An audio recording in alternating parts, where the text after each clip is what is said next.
Hello അസ്സാം വലൈക്കും welcome to the Rasha's world. അപ്പോൾ എൻ്റെ പോസ്റ്റ് കണ്ടവർക്കറിയാം, നമ്മുടെ ഫാമിലിയിലേക്ക് ഒരു മെമ്പർ കൂടി വന്നിരിക്കുകയാണ്. അൽഹംദുലില്ലാ, ബേബി പോയി. ഡെലിവറി കഴിഞ്ഞിട്ട് ഇന്നത്തേക്ക് 27 ഡേയ്സായി. ഇപ്പോൾ നമ്മൾ ഹോസ്പിറ്റലിലേക്ക് പോയിക്കൊണ്ടിരിക്കുകയാണ് ബേബിയുടെ ഹെൽത്തും വെയിറ്റൊക്കെ ഒന്ന് ചെക്ക് ചെയ്യാൻ വേണ്ടിയിട്ട്.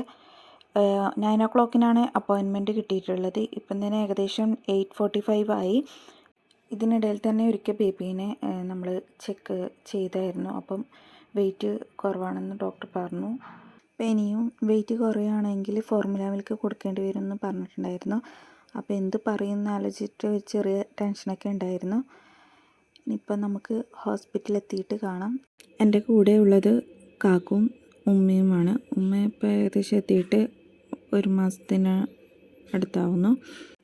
മോർണിംഗിലായതുകൊണ്ട് തന്നെ അത്യാവശ്യം ട്രാഫിക്കൊക്കെ ഉണ്ടായിരുന്നു, ഓഫീസിൽ പോകുന്ന ടൈമൊക്കെ കാരണം. അപ്പോൾ ഞങ്ങളങ്ങനെ ഏകദേശം ഹോസ്പിറ്റലിലേക്ക് എത്തി.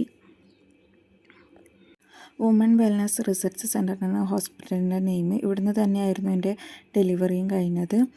അപ്പം ഏകദേശം ഹോസ്പിറ്റലിൻ്റെ ഫ്രണ്ട് ഭാഗത്ത് എത്തിയിട്ടുണ്ട്. കാറ് പാർക്ക് ചെയ്യുന്ന ഭാഗത്ത് നിന്നും കുറച്ച് നടക്കാനുള്ളത് കൊണ്ട് തന്നെ ഞാനും ഉമ്മയും ഇവിടെ തന്നെ ഇറങ്ങി. കാക്കു ഇനി പാർക്കൊക്കെ ചെയ്തിട്ട് വരും. അതുവരെ നമുക്ക് അവിടെ വെയിറ്റ് ചെയ്യാം. OPD സെക്ഷനിൽ എത്തിയ ശേഷം നമ്മുടെ നെയിമിലൊക്കെ രജിസ്റ്റർ ചെയ്തിട്ട് നമ്മുടെ ബേബീനെ വിളിക്കുന്നതിന് വേണ്ടി വെയിറ്റ് ചെയ്തിരിക്കുകയായിരുന്നു. ഒരു ലേഡി വന്ന് ബേബിയുടെ നെയിം വിളിക്കുകയായിരുന്നു, അടുത്ത ബേബിയുടെ നെയിം വിളിക്കുകയായിരുന്നു ചെയ്തിരുന്നത്. അടുത്തത് ഞങ്ങളുടെ കൂടെയായിരുന്നു. ഞങ്ങളുടെ ബേബീൻ്റെ പേര് പറഞ്ഞില്ലല്ലോ, നേഹാൻ അൽഫിദ് എന്നാണ്. അപ്പോൾ അങ്ങനെ ഞങ്ങളെ വിളിച്ചു. ഞങ്ങൾ ചെന്നു.